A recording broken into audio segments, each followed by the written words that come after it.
বিকাশের বর্তমান ভ্যালুয়েশন $2 বিলিয়নেরও বেশি, বাংলাদেশি টাকায় প্রায় 24,441,40,00,000-এরও বেশি, এবং এটি বাংলাদেশের প্রথম ইউনিকর্ন কোম্পানি। কিন্তু এটি কিভাবে শুরু হয়েছিল এবং কেন এটি সফল হয়েছে? 2011 সালে বাংলাদেশের বেশিরভাগ মানুষের ব্যাংক অ্যাকাউন্টও ছিল না, কিন্তু কিছু বছরের মধ্যে একটি কোম্পানি এমন কিছু করলো যে দেশে টাকা পাঠানো টেক্সট পাঠানোর থেকেও সহজ হয়ে গেল। সব শুরু হয় দুই ভাই কামাল আর ইকবাল কাদেরের মাথা থেকে। তারা দেখলেন একটি সহজ সমস্যা, শহরে যারা কাজ করে তারা সহজে গ্রামে টাকা পাঠাতে পারে না।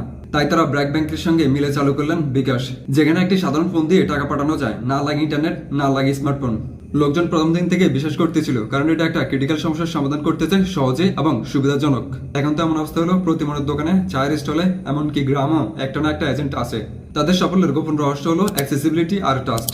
যখন ব্যাংকগুলো ব্যস্ত ছিল কাগজপত্রে, বিকাশ ব্যস্ত ছিল মানুষের সমস্যায়। প্রতি দোকান হয়ে গেল ছোট একটি ব্যাংক, আর দেশের সবচেয়ে দূরের গ্রামের মানুষও টাকা নিতে পারলো সেকেন্ডে। আজ বিকাশ দিনে লাখ লাখ ট্রানজেকশন করে। Please consider subscribing.